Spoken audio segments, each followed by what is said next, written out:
palavras na contramão. Não é ponto final, é exclamação.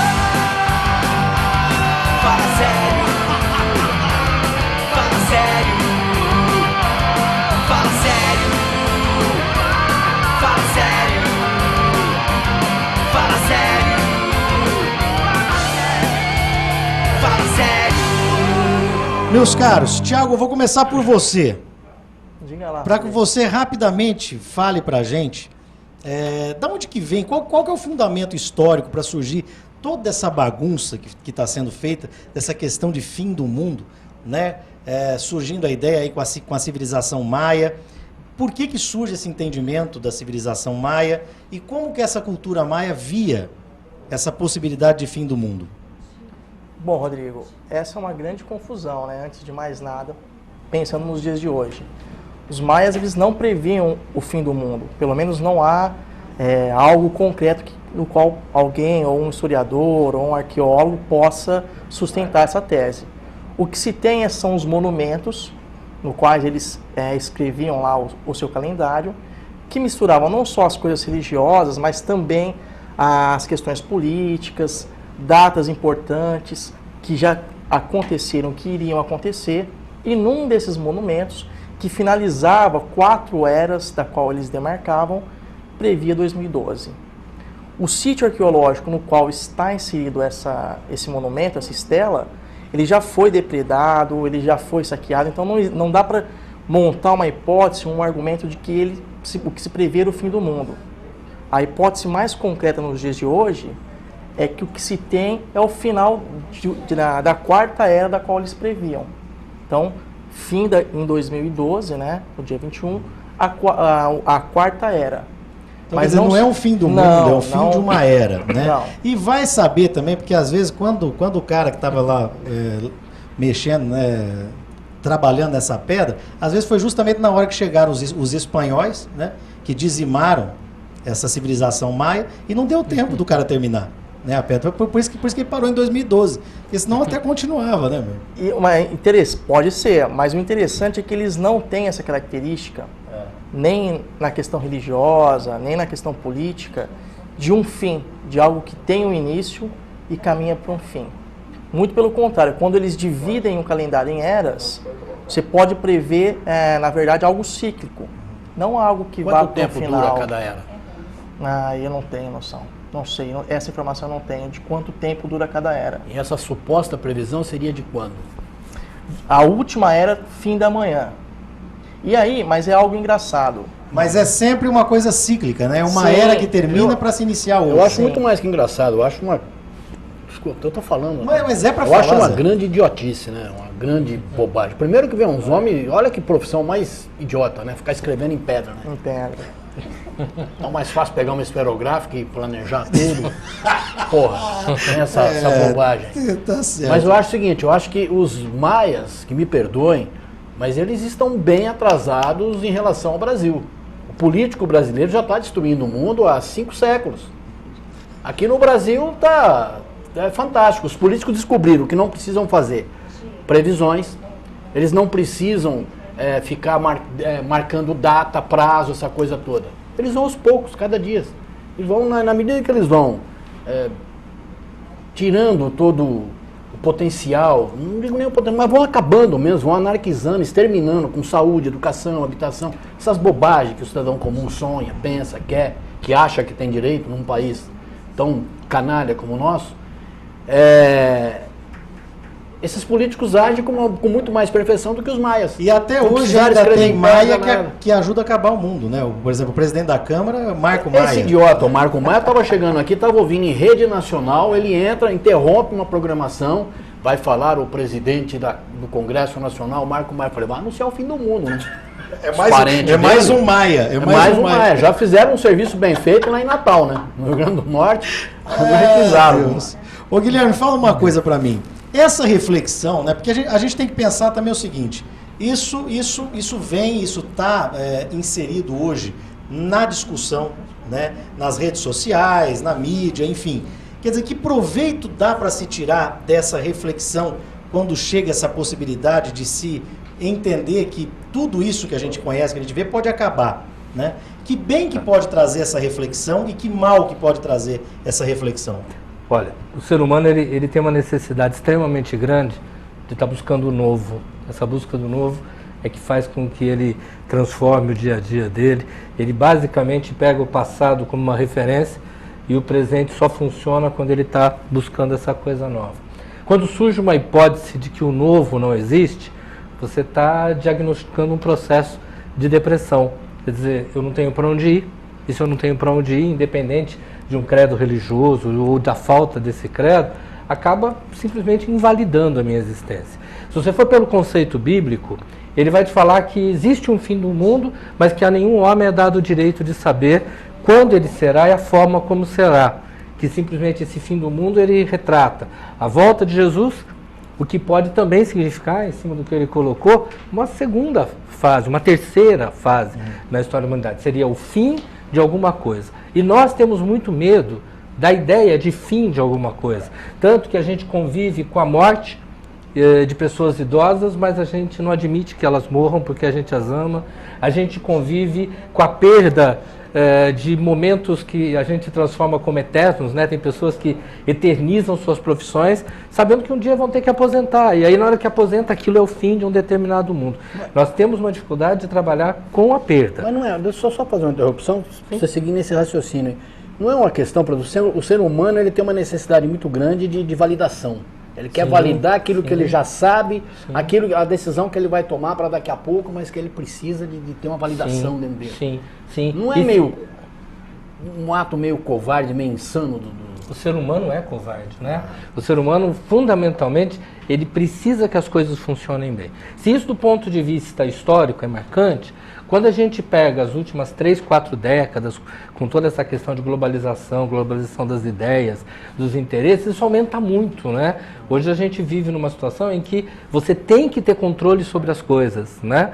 Se você liga para alguém e a pessoa demora para atender o celular, você já acha terrível, porque ele tinha que atender a hora que você queria, tudo. Então, esse desespero de que a coisa esteja na minha mão faz com que todo mundo se perca. Há mais ou menos umas 2 semanas atrás, uma revista de uma cidade aqui, perto de Ribeirão Preto, me mandou algumas perguntas sobre essa questão do fim do mundo, e ela questionava assim, por que quando se fala de fim do mundo, pergunta para as pessoas em grande parte dizem assim, eu faria tudo aquilo que eu não tive coragem de fazer, eu ia fazer aquelas coisas que sempre me proibiram e agora eu vou fazer, e a hora que você ouve isso, soa muito ridículo, porque se a tua vida está coerente em cima daquilo que você acredita e daquilo que você busca, independente se o mundo vai acabar, ou se esse momento vai estacionar, ou se você vai mudar de cidade, que às vezes é um fim de mundo, né?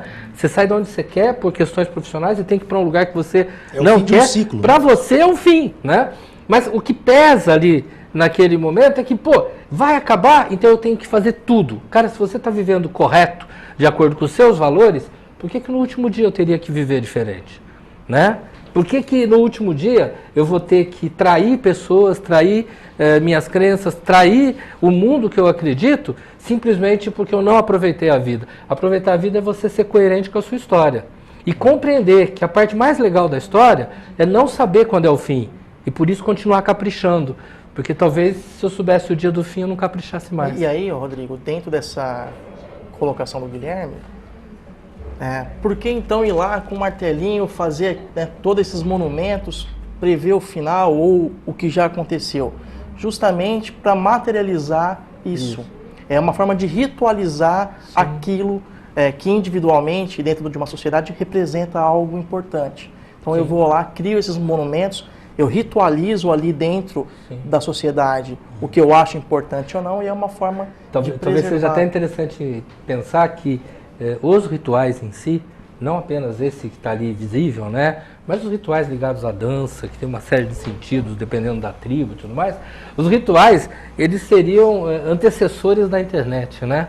Eles pegam uma ideia e tentam perpetuar as ideias. Hoje as ideias elas mudam num tempo muito curto, muito rápido, e por isso a gente se perde.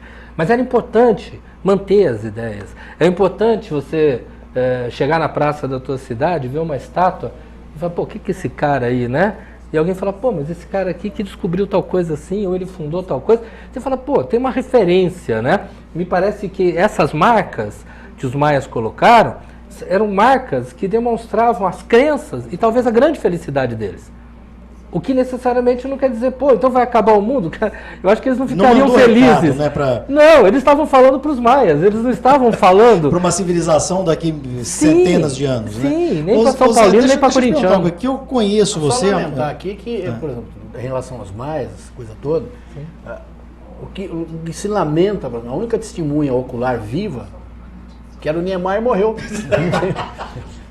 Ô Zé, deixa eu te perguntar uma coisa. Eu te conheço há muito tempo. Você, aliás, quando eu te liguei para fazer o convite para estar aqui com a gente hoje nessa discussão, até salientei isso. Você é um cara conhecidamente cético, né? Qual que é a vantagem? É tão cético que você usa 2 relógios, que a gente estava até observando. Que você olha, você não acredita, você olha no outro. Lógico. E aí me fala uma coisa. Qual que é a vantagem que você acha, por exemplo, de ser cético num momento desse em que, na verdade, causa um alvoroço, como a gente estava falando no início, quer dizer, um monte de gente foi para Alto Paraíso, tá certo que eles vão puxar um fumo lá também, né? Aí vai tomar um chazinho de ayahuasca, então tudo isso a rola. vantagem desse ceticismo, eu não vejo vantagem nenhuma nesse ceticismo, mas vamos lá, já que você colocou, por exemplo, eu não tenho que me incomodar com um bando de maconheiro, com um bando de craqueiro, com um bando de drogado que vai lá, puxa fumo, dá um tapa na farinha, coisa e tal, e começa... Você já viu alguém sério na vida ver disco voador? Quem vê disco voador é Rita Lee, é Guilherme Arantes, pode pegar. Não vê ninguém sério. Você já viu o Dom Paulo Arnes falar que viu disco voador? Mas ele é sério? Eu acho nisso. Não, eu nem religioso eu sou. Tem que pensar mas ele nisso. é extremamente sério. Você tá falando, né? Eu não vou. Eu acho ele sério. Quer dizer, essas bobagens todas, eu não tenho que me preocupar com nenhuma frescura do Vaticano, que vai desmentir ou não vai desmentir. Essa é a vantagem do ceticismo. Eu não tenho que estar me preocupando com o que o Papa vai achar, que vai deixar de achar, o que o Vaticano vai dizer, o que o Espírita vai explicar, o que o messiânico, enfim, essa papagaiada toda. Para mim é uma delícia, eu vejo e me divirto. Porque eu vejo e eu consigo, acho que eu consigo ver a imbecilidade com muito mais brutalidade, ela vem mais forte, ela ressalta a idiotice. Perguntar para A vocês gente três... só não pode correr o risco, né, quando a gente fala de pessoas sérias, porque a tendência da gente é considerar sérios aqueles que parecem com a gente, né? E é justamente no desconhecido Pô, mas que às Dom vezes a Paulo gente não pode... tem nada a ver comigo. Mas eu concordo com... Se eu concordar com ele, fica mais fácil viver, né? Cara, o diferente, a pessoa que traz algo diferente, no mínimo, ela me perturba e me faz pensar um pouco mais, né? As pessoas... Inclusive, os diferentes. Inclusive, para eu poder chegar a uma conclusão de que não gostei da ideia. Mas se eu não for perturbado por ideias diferentes, se eu não puder conviver com as possibilidades da diferença e para poder pensar as coisas que eu acredito, fica difícil. Lógico, eu também acho.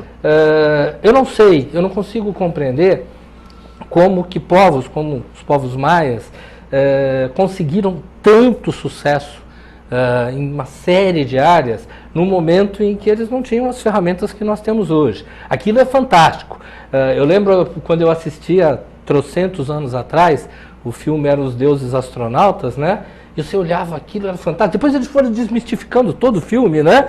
Eu falei, cara, perdeu a graça, né? Tinha algum sentido coisa que de Nostradamus, né? Todo mundo fala de Nostradamus, me cita aponte uma profecia dele que deu certo. Com certeza. Mas se você for procurar coincidência, acaba achando. Mas antes da gente ir para o break, eu quero lembrar o seguinte, ó. Eu quero perguntar para vocês, nesse momento que a gente está nessa discussão, qual que é o peso que tem a fé, a crença, o vínculo com uma religião? Qual que é o peso nesse momento que a gente fala, por exemplo, de uma ideia como o fim do mundo? Diga. Olha, eu partilho de uma ideia muito simples. Na medida em que você acredita sem prova em alguma coisa, você não precisa da prova para acreditar em algo, porque você sente aquele algo, então você descansa naquilo que é maior que você. Tá? Então, se eu sou capaz de crer que há algo superior a mim, então eu não preciso ser tão perfeito, eu não preciso questionar tanto, aquilo me sossega, principalmente diante das dificuldades. E a gente vai ter N exemplos aí citados nesse sentido. Quando a gente fala em você ter que resolver o mundo, você ter que resolver as coisas, a sua responsabilidade também pode te gerar um certo sofrimento. Você não se sente solitário no mundo nesse ceticismo? De jeito Por exemplo, nenhum. acabar o mundo sozinho, de repente acaba todo mundo, vem Deus, puxa todo Cara, mundo se e fica só você, cara. Mas se entrar aqui um conselho ecumênico e rezar missa em latim, em grego, baixar santo, cara, eu participo da mesma forma, entendeu? Pra mim não tem a menor preocupação. Me dou o direito, me reservo o direito de não crer, de achar uma grande bobagem e tal. Mas acho um ritual bonito. Aqueles padres com aquelas fardas, como é que chama? Aquelas batinas bonitas, coloridas. Parece tudo viado, Túnica, mas né? é legal aquilo lá. Acho Mas- bonito pra caramba. Acho Fala, bonito. Geraldo. É. Não pode. Não, só concluindo, nós estamos, já que você falou de 2 relógios, são praticamente 9 horas, faltando 3 minutinhos para as 9. O mundo Mostra já aqui, acabou. Adriano, ó, pra O não mundo- falar- pra não o falar mundo que eu já tô acabou mentindo. na Ásia. Lá no Japão acabou aqui, ó. Deveria ter dois acabado relógios, já, tá no vendo? Oriente pelo menos já é dia 21. Não é não? Já, ué. Então. Já. Mas ainda não acabou o 21 lá. Tá rolando. Sim, mas que De repente vai organização coincidir. é essa que vai não coincidir a hora que for horário? 21 lá e a hora que for 21 lá e 21 aqui, meu amigo, acaba tudo. Então vai acabar supostamente que hora? Não vai se encontrar. Mas Fala, é Thiago. curioso, né, Rodrigo? A pergunta que você fez é a importância da religião, né? Da fé, crença, da fé. dentro de episódios É como porque esse do eu fim do perguntei mundo. pro Zé qual que é a vantagem, por exemplo, de ser cético e tal, e ele relatou. E eu tô ele- te Só falando para o um contrário. negócio Qual aqui, que é você falou, ele é professor do de história do Viter Viter Pax, é. Eu, por exemplo, com todo o meu ceticismo, quando eu fui colocar minha filha, desde do prezinho, coisa e tal, eu fiz questão que ela fosse estudar num colégio que tivesse uma tendência religiosa, como é o Viter Viter Pax. Pax. E ela se estudou lá até há pouco, foi agora que não tem Isso, mais... a gente sabe da importância que tem isso. É. E é fundamental, eu acho maravilhoso o ensinamento que eles dão, a roteirização do ensino em termos de religião. formação, é. A formação, muito legal, não sou contra, não. Não, eu ia só complementar isso. Você perguntou do fim do mundo e ele cético, já disse que é, mas ele trouxe como referência o Dom Arnes, que na maioria das vezes é uma referência religiosa, na maioria das vezes não fala por ele, fala pela igreja, né? Primeiro que Porque ele o é padre- corintiano. Ele é corintiano? Corintiano. Quer dizer, E a igreja deve ser um deixa cara isso? sério. Ué, mas peraí. A igreja não tá junto com o povo? Mas Ah, ele é corintiano, na verdade ele é corintiano porque ele entrava muito no Carandiru para fazer um trabalho, então ele tinha que ter essa certa simpatia lá. Tem coisa pior que o fim do mundo. É o fim do mundo, para quem não viu ainda, narrado pelo Galvão Bueno. Olha isso aí, ó. Vai partir, partiu, bateu, acabou! Acabou!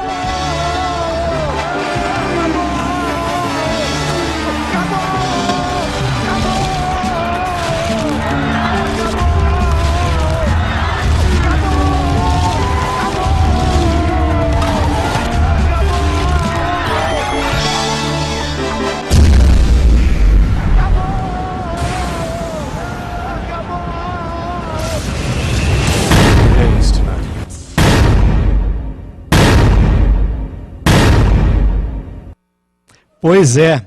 Você achava que não tinha nada pior que o fim do mundo, né? Tem. Deixa eu perguntar uma coisa para vocês. Supondo então que a cultura maia tenha previsto o fim de uma era, né, e não o fim do mundo, né? Como que vocês estão vendo, por exemplo, nós estamos encerrando uma era. Que era que nós estamos encerrando? Uma era do quê?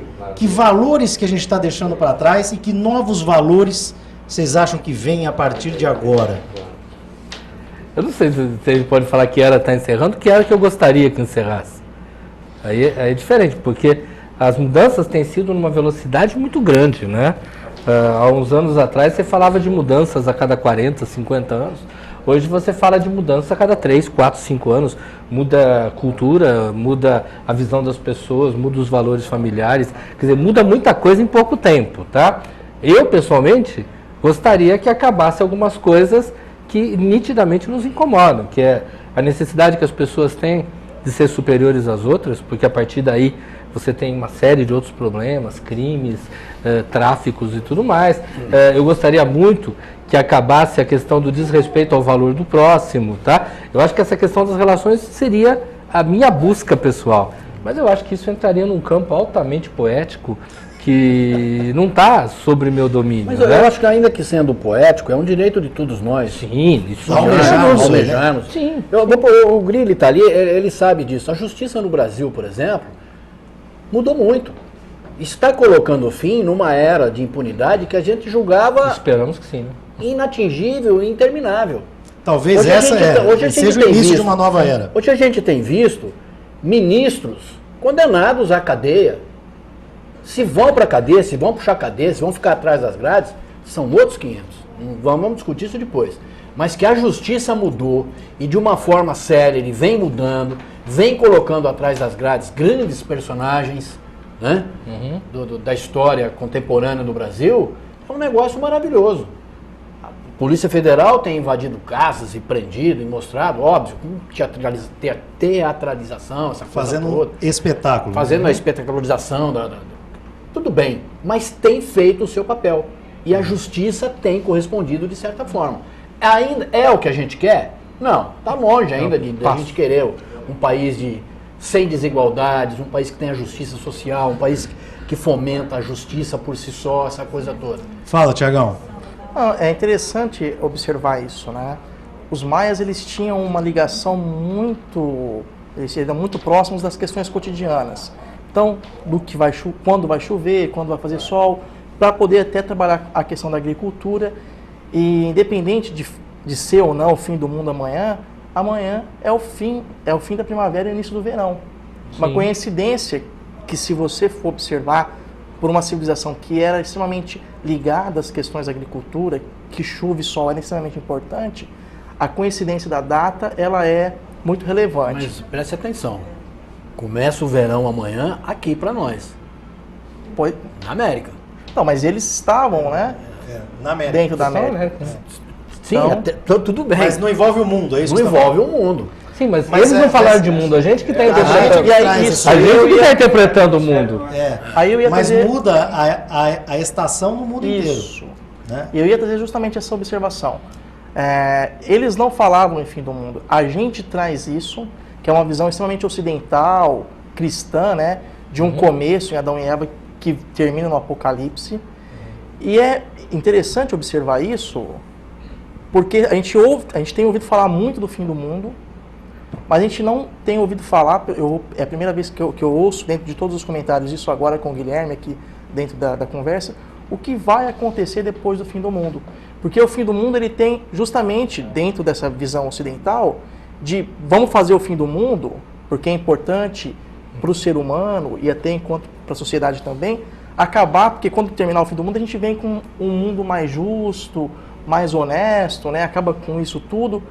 Mas eu não tenho ouvido falar sobre isso. As pessoas falam sobre o fim do mundo, mas não falam sobre a redenção que aparece na Bíblia e que os cristãos e os ocidentais gostam. Você não tem ouvido falar isso no Facebook, você não ouve falar disso nas outras redes sociais, na internet. Hollywood não trabalhou isso. É o fim do mundo, como se o fim do mundo fosse acabar e não fosse haver mais nada, né? Eu acho que tem dois aspectos aí. Primeiro que do ponto de vista cristão, né, independente de mais ou menos radicais, a questão do fim, ela é desejada. Isso. Né? Ela é desejada, porque nós estamos falando de um encontro com Deus, com um reencontro com Jesus. Então não está se falando de uma tragédia. De Né? forma Então alguma. esse é um dos lados. O outro dado que eu queria colocar, paralelo, tem um filme lá da década de 70 que chama Muito Além do Jardim, que é um filme que conta uma história de um mordomo que nasce numa mansão, cresce numa mansão e ele só conhece o mundo pela televisão. Ele nunca saiu daquela mansão, até que o dono da mansão morre, ele é colocado na rua com a mala e ele não sabe se comunicar com o mundo. Então ele se comunica com as pessoas através das frases que ele aprendeu na televisão, com Tom e Jerry, né, com Tio Patinhas, com alguns apresentadores. E a hora que as pessoas estão tendo problemas, ele pensa numa daquelas frases e fala. Aquilo para ele tem um sentido enorme. Mas ele joga e ele muda a vida das pessoas. Da vida de um país. Do Ele país. se torna confidente. Ele fica conselheiro confidente do presidente Isso, dos Estados o Unidos. O mundo, né? O mundo americano para a partir das ideias dele, que eram as ideias comuns dos desenhos animados, só que ninguém prestava atenção. Prestaram atenção porque saiu da boca dele. De repente nós estamos prestando atenção nos maias, que devem ser extremamente respeitados e admirados como uma civilização que naquele momento talvez tenha feito muito mais do que a nossa tem feito hoje. Não tenha dúvida. Mas eles são daquele momento. E o mundo deles era desse tamanho. Deixa eu dar entrada para um telespectador, agora por telefone, no 2111-2133. Alô, boa noite. Boa noite, Rodrigo. Tudo Boa- bem? Bem, quem está falando? É o Sandro de Acanga. Ô, Sandro de Acanga, grande músico esse cara. Tudo bem, Sandro? Tudo jóia, tá muito, muito fantástico aí seu programa. Um abraço a todos os participantes aí. Obrigado, meu irmão. E aproveitando aí as deixas aí, os belos comentários, eu vi agora que falaram um pouco de as coincidências, né? E como que existem essas coincidências, existem essas obras do acaso, existem essas premonições aí que poderiam se concretizar realmente? Então, vou deixar esse pensamento aí para o pessoal debater. Tá certo, Sandro. Obrigado, viu, meu caro? Tá, Um abraço para você. Tchau, tchau. E aí? Começa com a história. Só devolver uma pergunta. Adão e lá. Eva eram sérios? Se eles eram sérios? Pros Até cristãos, aparecer a sim, cobra, né? Não, porque um cara que tem uma mulher que anda nua do lado dele e ela Mas só tem tinha um os homem que anda dois, nu, é. e vão comer maçã? Para. Não se esqueça que na Bíblia não tem maçã. Lê lá depois, não está escrito isso não. É a história que todo mundo aprende na igreja, no catecismo, aí aprende essas Não bobagens. tem amação. Não tem a Diga maçã. lá. Pergunta do Sandro. Historicamente, eu não posso dizer que isso seja uma coincidência. Sim. Isso é um fato que me chama a atenção, porque a gente não tem fatos concretos que possa levar a construir essa hipótese, né, de uma coincidência. Mas, que é fantástico você fazer essa observação, de observar que um povo extremamente ligado ao cotidiano, às relações naturais, há muito tempo atrás fizeram uma previsão, né, de um término de era que vai coincidir justamente com algo importante para eles, que é a troca da estação. E que para nós hoje em dia talvez esteja num significado pequeno demais, né? A gente fala de primavera, verão, outono e inverno para trocar a moda das lojas, mas fora isso, você liga o ar-condicionado, tá sempre o clima bom, né? Então você tem uma série Você de apaga coisas. a luz. Apaga a luz. Há um tempo atrás começaram a bombardear nuvens para chover em alguns lugares, que era uma forma de criar chuva, tá? Mas é interessante pensar que as coincidências nada mais são do que o fato de que nós temos um mundo com um número de variáveis tão grandes, mas tão grande, né? Que óbvio que algumas dessas variáveis são parecidas com outras, né? E a partir daí ocorrem coisas tipo, a Alessandra começa a pensar numa música e sem querer daqui a pouco eu estou cantando ela. Daí ela fala, pô, mas eu estava pensando nessa música. E aí vem a pergunta, será que eu pensei primeiro e passei para ela? Mas isso tá Ou será longe que ela do fundo. pensou primeiro? Sim, mas é uma coincidência. Você vai falar, e aí, foi uma coincidência? Eu não sei nem de onde veio. Eu só sei assim, existem muitas informações, né? E quando você vai falar de arquétipos, né, que aí já é um estudo que vem lá dos gregos e depois vai entrando para a psicanálise, os arquétipos eles vão ligando os seres humanos em conceitos. Então alguns conceitos que já vinham de séculos anteriores, quem nasce hoje de alguma forma já os traz. Pensando dessa forma pelos arquétipos, as coincidências acabam ocorrendo em alguns momentos. Mas nós não podemos pensar coincidência do ponto de vista científico. Eu acho que não, até porque senão nós vamos ser levados a crer no que diz a mãe de Ná. Ela diz pelo menos umas 100 bobagens por dia em todos os canais mambembes de televisão de São Paulo. E repercute. Deve acertar uma ou duas. É Sim, natural. porque existe a coincidência. Porque Exatamente. existe a coincidência. Agora, deixa eu perguntar uma coisa. A Alessandra Freire chegou aqui, cantou Alto Paraíso, quer dizer, a manifestação da música com o Evandro, com o Vitor. Agora eu quero saber de vocês três. Por exemplo, Guilherme primeiro. Supondo que amanhã não acabe o mundo e venha, por exemplo, uma dessas figuras lá de Alto Paraíso e venha procurar o Guilherme Davoli. Sim. Que efeito psicológico que dá uma frustração dessa para você se preparar tanto para um fenômeno e de repente não acontece? E agora? O que eu faço? Eu conversei com um rapaz hoje que ele se preparou muito, muito para passar no exame, que ele tinha certeza que se ele não passasse, passariam ele. E não passaram ele. Eu acho que é muito parecido com esse efeito. Porque às vezes você fica esperando algo e simplesmente não acontece do jeito que você queria. É extremamente frustrante. Inclusive, porque de alguma forma, essas pessoas que se reúnem para esperar o fim do mundo juntas, me passa a sensação de que existe um prazer nesse processo. Eles acreditam que reunidos eles têm força. Porque se o mundo for acabar por acabar, que diferença faz que se a gente vai estar junto ou vai estar separado? Até porque não me parece que existe nenhuma informação lá que alguns seriam salvos, que alguns nada. né? Quer dizer, não haveria, Não, mas então aí- vamos reunir em tal lugar? Não existe. Então, mas é muito desorganizado esse fim do mundo dos maias. Que começa, por exemplo, Alto Paraíso. Aí tem lá em Rondônia, tem um outro... Rio Grande do Sul também tem. Rio Grande do Sul. Eu estava chegando de carro aqui, estava ouvindo, você deve estar ouvindo também, que você estava ouvindo o Maia, na França. Na França tem um lugar lá que eles consideram sagrado, que lá é inatingível. Lá não vai acabar. Não vai O acabar. próprio sul do México. No também. sul do México. Sim. Mas o Guilherme já me falou, agora eu quero saber de você, Zé Fernando. Como que você, como jornalista, daria notícia fazendo a cobertura do fim do mundo, meu cara? Como que eu daria notícia?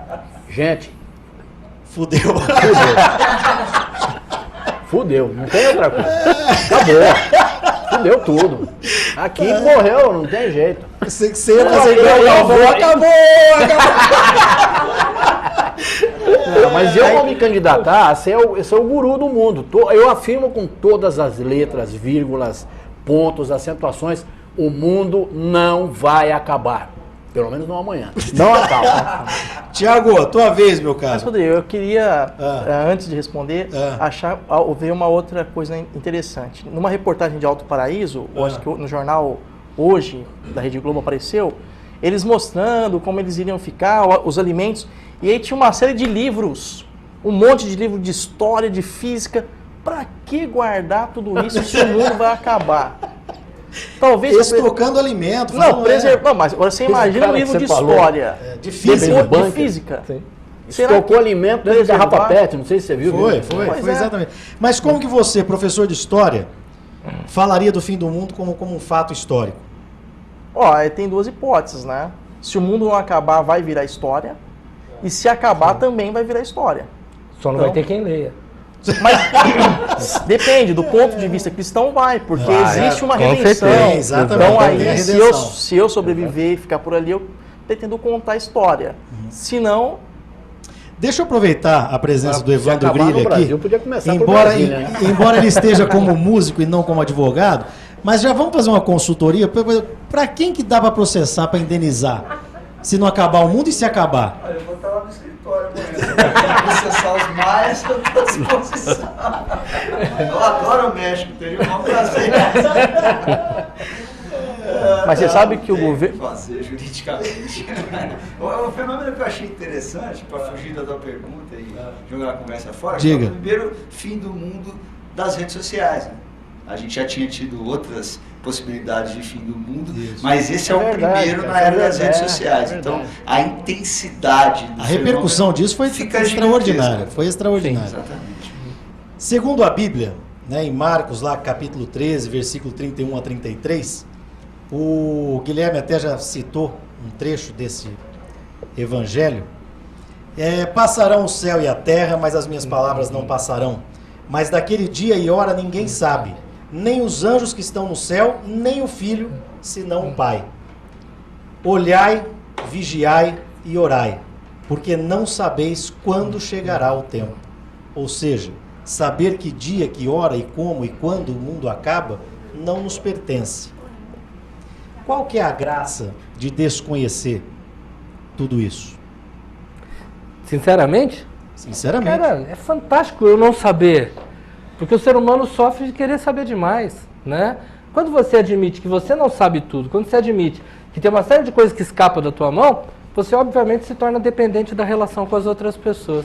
Cara, se eu souber de medicina, de mecânica, de cozinha, de tudo, eu não vou precisar de mecânico, de médico, de hospital, de nada. É muito bom que eu não saiba. Aí eu ajudo quem precisar do meu pedaço e peço ajuda para os outros. Maravilha. Guilherme, muitíssimo obrigado pela sua participação Eu que no agradeço. programa Fala Sério. Fala, Zé. Não, pra mim, a pergunta pra mim, eu acho engraçado. O pessoal da NASA, eles devem ficar putos da vida, né? Porque, porra, eles não serem informados de nada disso. Ninguém avisou? Ninguém avisou. Ela pode ter certeza que a sobrinha do Fabrício, a Júlia, vai viver muitos anos, mas muitos infelizes anos, Se Deus quiser, num mundo melhor, né? num cara? mundo melhor e que não vai acabar, mas de jeito nenhum. Zé, mais uma vez, meu caro, muitíssimo obrigado Grande viu, beijo pela sua pra você. participação. Fala, Tiagão. Eu compartilho aqui da ideia do Guilherme, que seria muito chato se você soubesse, né, como seria o fim do mundo, o que seria depois, porque aí o que seria de mim agora, né? Só um caminho, então acho que tá legal assim.